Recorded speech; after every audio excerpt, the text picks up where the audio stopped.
23-24 বছরে সহজে তো কেউ সম্পর্ক ছিন্ন করতে চায় না।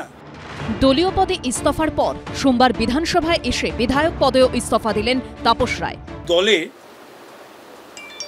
কোনো কিছু ঘটলে বা কারুর ওপর কোনো অন্যায় হলে, অবিচার হলে, অত্যাচার হলে সেটা কেউ শোনার নেই, দেখার নেই।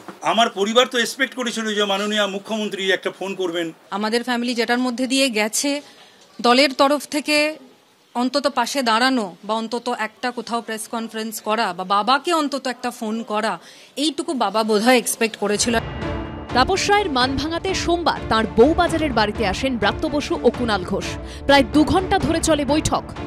2 ঘন্টার কাছাকাছি সময় হতে চলল। কুণাল ঘোষ বেরিয়ে গেল। ব্রাত্য বসু এবং বরানগর পুরসভার ভাইস চেয়ারম্যান দিলীপ নারায়ণ বসু, এই দুজন এখনো পর্যন্ত তাপস রায়ের ঘরেই রয়েছেন। আমি তো সবসময় চাইবো যে দাদা যে অবস্থানে ছিল সেই অবস্থানে থাকুক। সিদ্ধান্ত তো অত সহজে নেওয়া যায় না, সিদ্ধান্ত নেওয়ার পেছনে কিছু নির্দিষ্ট কারণ থাকে। কাউন্সিলর হিসেবে রাজনীতি করেছি তার হাত ধরে, আজকে তার এই সিদ্ধান্ততে আমরা কোনোভাবে সায় দিতে পারবো না। দুপুর 12:30 নাগাদ বউবাজারের বাড়ি থেকে বেরিয়ে বিধানসভায় আসেন তাপস রায়। আপনি পদত্যাগ করতে বিধানসভায় তাপস রায় তিনি তৃণমূল কংগ্রেস থেকে পদত্যাগ করছেন।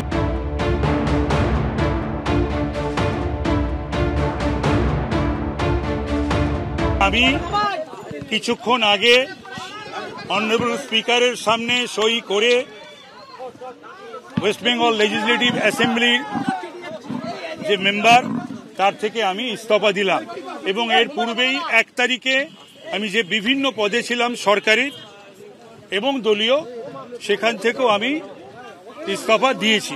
1 মার্চ আজকে এমএলএ থেকে রিজাইন করলাম। তাপস রায় মাননীয় সদস্য পশ্চিমবঙ্গ বিধানসভা, তিনি আমার কাছে আজকে এসেছিলেন। একটা রেজিগনেশন লেটার তিনি আমার অফিসে জমা দিয়েছেন। সেই resignation letter is under my examination.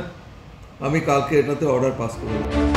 বরানগরের Trinamool বিধায়ক, এর পাশাপাশি বিধানসভায় তৃণমূলের উপ মুখ্য সচেতক এবং দমদম ব্যারাকপুর সাংগঠনিক জেলার তৃণমূলের সভাপতির দায়িত্বে ছিলেন তাপস রায়। সব পদ থেকে ইস্তফা দিয়েছেন তিনি।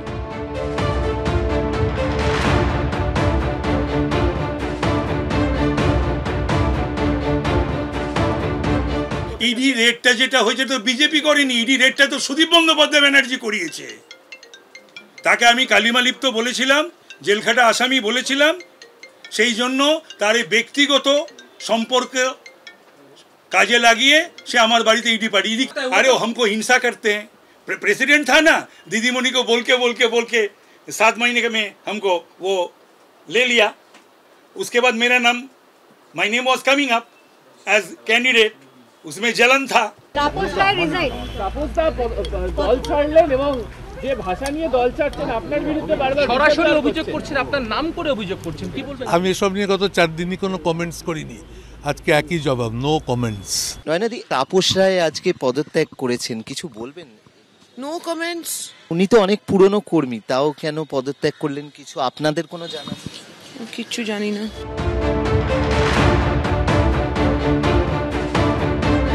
রাতারাতি মানুষ এইভাবে আইডিওলজি চেঞ্জ করতে পারে যদি খুব বড় ডিলের অফার তার কাছে না থাকে?